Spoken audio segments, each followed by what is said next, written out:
ынтымакка чакырган бир чиновник жок экен. Ташиевдин бул жерде эки элдин кагылышуусунун уланып кетпешине салымы чоң болду. Өзү жалгыз барып, өзбек калкы жыш жайгашкан районго кирип сүйлөшүп келип, эки элдин толкундоосун баса алды. Эртеси Ахматбек Келдибеков келди. Ошентип түштүктө 3 күн оттун арасында жүрүп, убактылуу өкмөттүн бир кишисин көрө алган жокпуз. Убактылуу өкмөтпүз деп тарапка жөнөмөй болдук.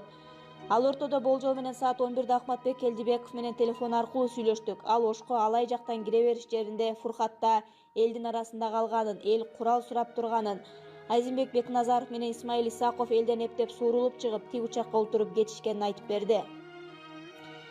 Биз чыгып жатабыз, түнү менен жүрүп, эртең менен барып калабыз.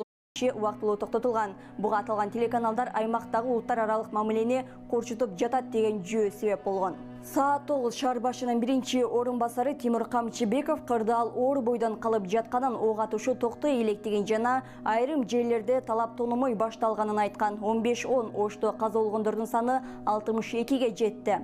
18-15 Ош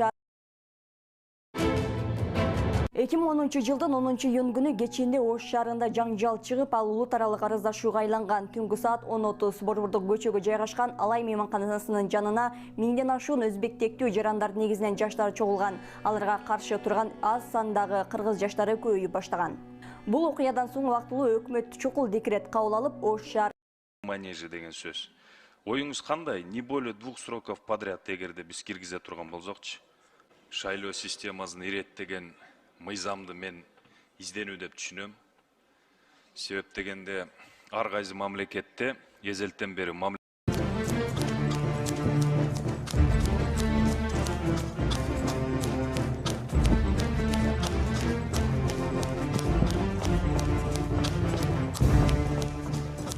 Залазка полностью.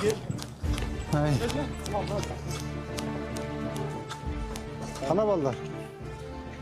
Келдик бе?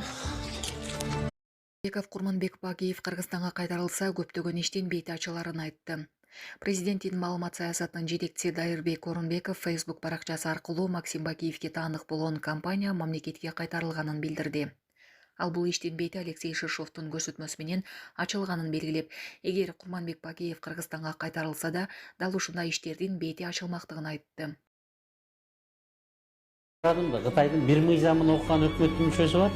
Инвестициясын кантип коргойт десем, бирөө да билген жок да. А мен угушумча азыр Кытай баягытына туруп чоң экинин бири болгон өлкө боло турган болуп калып атат. Эми бул Австралия, Африкада, Кыргызстанга да акчаны көп берип атат дагы. Инвестицияны коргош үчүн биз күч